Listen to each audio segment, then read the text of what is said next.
கர்த்தருடைய பரிசுத்த நாமத்திற்கு ஸ்தோத்திரம். புதிய நாளை கூட்டி கொடுத்த எங்கள் தேவனுக்கு நன்றி கூறி நீங்க எல்லாரும் தேவனுக்குள்ள மன மகிழ்ச்சியா சந்தோஷமா இருப்பீங்கன்னு நான் விசுவாசிக்கிறேன். ஆண்டவராகிய கர்த்தர் இன்றைக்கு ஒரு வேத வார்த்தையின் ஊடாக உங்களிடம் பேச சொல்லுகிறார். யோவான் 15ஆம் அதிகாரம் 12ஆம் வசனம். நான் உங்களில் அன்பாய் இருக்கிறது போல நீங்களும் ஒருவரில் ஒருவர் அன்பாய் இருக்க வேண்டும் என்பதே என்னுடைய கற்பனையாய் இருக்கிறது. என் அன்பான சகோதர சகோதரிகளே, ஏசப்பா சொல்லுறாரு, அவர் எங்கள் அன்பா இருக்கிறது போல நாங்கள் ஒருவரில் ஒருவர் அன்பாய் இருக்க வேண்டும் என்று சொல்லுறாரு. அவர் எங்கள் மீது கொண்ட அன்பின் நிமித்தமே அவர் சிலுவை ஏந்தி மரித்தார். அவருடைய இரத்தத்தினால் எங்களுடைய பாவங்கள் கழுவப்பட்டது, பரிசுத்தமாக்கப்பட்டது.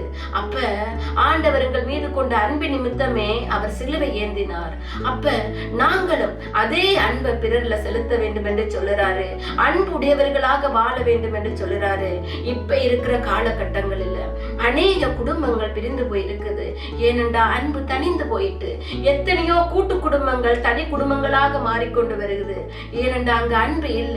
பெற்ற தாய் தகப்பனையே கேர் ஹோமுகள்லயும் அனாதை மடங்கள்லயும் கொண்டு வைக்கிறாங்க. ஏன்? உலக பிரகாரமான பழு வேலை ஒன்றும் செய்ய முடியாத சூழ்நிலைகள் மத்தியில ஜனங்கள் கடந்து போறாங்க. ஏன்? அங்க அன்பு தனிந்து கொண்டு போகுது. என் பிரியமான சகோதர சகோதரிகளே, ஆண்டவருடைய அன்பு எங்களுக்குள்ளே நிலை நிற்க வேண்டும். ஆண்டவரை நாங்கள் நேசிக்கிறவர்களாக இருந்தமண்டா ஆண்டவர் எங்களை நேசிக்கிறார். அதனாலதான் அவர் சிலுவை ஏந்தி மரித்தார். அதே அன்பு நாங்களும் பிறருக்கு கொடுக்கிறவர்களாக இருக்க வேண்டும். அதே அன்பு அவர் சிலுவையில் அடிபடும் போது அவர் வழியில் வழி இருக்கும். ஆனாலும் அவர் எங்களுக்காக சிலுவை ஏந்தினார். இந்த உலகத்தில் அநேக பாடுகள் பழுக்கள் இருக்கு. ஆனாலும் தேவனுடைய அன்பு எங்களுக்குள்ளே நிலை நிற்குமானா எல்லாத்தையும் சகித்து போற வல்லமையை தேவன் எங்களுக்கு கொடுப்பாரு. அன்பு எங்கள் இருதயங்கள் நிலை நிற்க செய்வாரு.